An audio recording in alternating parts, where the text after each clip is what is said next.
You may not like hearing this, but you do choose your emotions. Yes, this means you're totally responsible for creating them. They don't just happen. If being angry or depressed works for you, then go for it. But if it doesn't, and I suspect in most cases it doesn't, consider using your mind and thoughts in a new way. Be a deliberate creator of what is going on in your life. Consider the mind a grand temple full of priceless information and a receptor of incoming information. You're a guard at watch over this temple, and you send away anything that does not belong there. You open the doors and you let in some of the empowering information to go forth and bring about some peace, joy, clarity. There's still more waiting behind the temple doors. In fact, it is infinite. Pretend for just a moment that an unusual person has invited you to dinner. You went and discussed many things with this person feeling as if you had always known them. Everything they said was wise and powerful.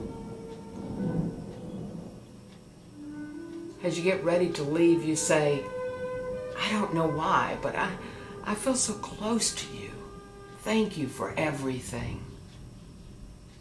And the response you get is, we have always known each other, dear one. I heard you when you said that the only way you would believe that I existed is when you sat down and had dinner with me. And so it is. And so it is. I would ask you to open up your heart and your spirit to let God more fully be expressed in your life.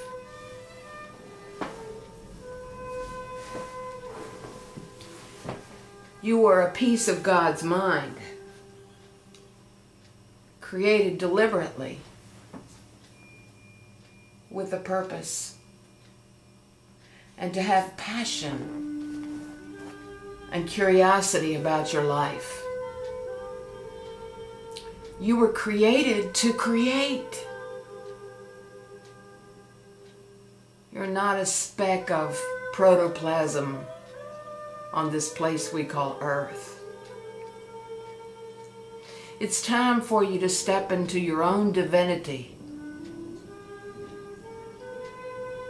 It's time for you to step into your own life, to show up for your own life. My dear one, show up for your dear, dear, sweet life.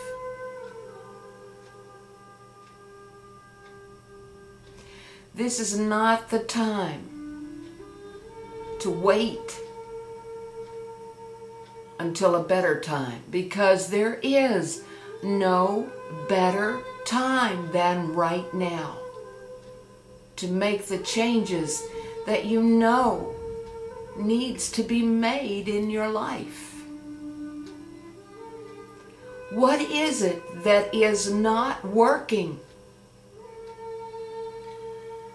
And why do you just allow it to continue to be what it is over and over and over again? Is it procrastination? Then stop procrastinating.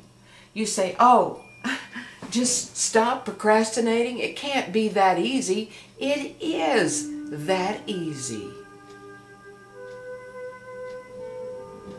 It is that easy. You make the choice, you commit to it, and you make that first step.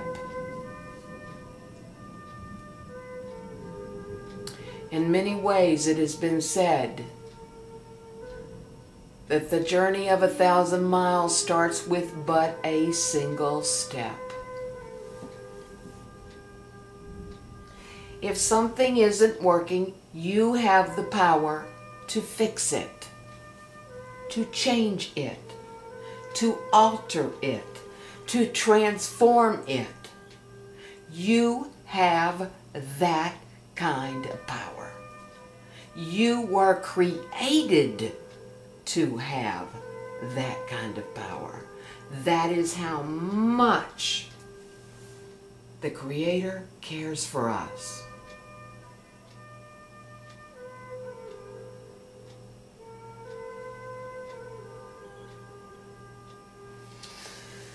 Oh, if I could only impart to you how it feels for me to acknowledge God in my life every single day from the moment I wake up. I am more in the vortex than I have ever been, and now I am starting to truly realize what that is.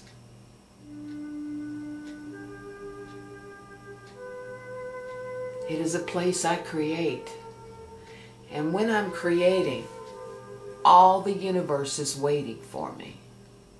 All the universe is supporting the creations and the decisions I make for my greatest and highest good. I wish to be the highest and the best version of me that I can be. I am. You are. Be what you are. Oh, my dear ones, understand. Understand this and think upon it.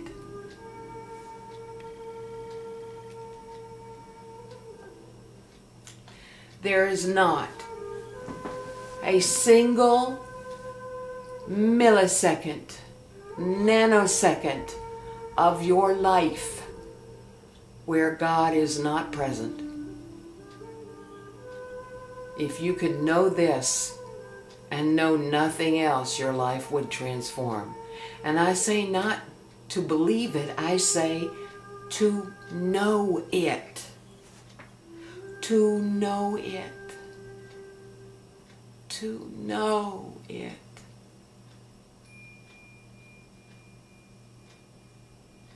And so it is.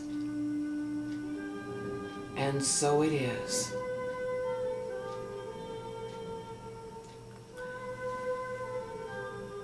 Our source communicates with each and every single one of us all the time. Learn to listen. Learn to listen. Oh, please learn to listen.